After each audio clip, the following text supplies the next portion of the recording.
আপনাদের ভুট্টা বা জোয়ার ক্ষেত থাকলে এই ভিডিও হয়তো বা আপনাদের কিছুটা উপকারে আসতে পারে।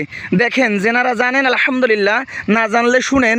এই ভুট্টা হইতেছে সিনজেন্টা কোম্পানির ভুট্টা নিয়ে আমরা গেঁড়ে দিয়েছি, চাষ করছি। আলহামদুলিল্লাহ সুন্দর জ্বালাইছে, সুন্দর হয়েছে।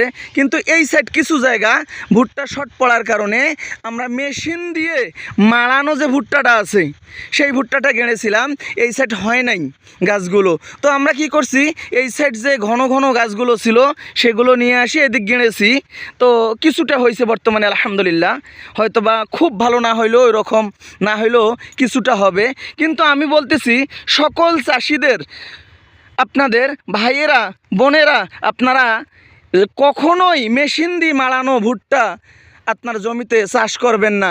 কোম্পানির ভুট্টাগুলো হাত দিয়ে সুন্দর সুন্দর করে যত্ন করে রেখে দেওয়া হয়, দেখি সুন্দর।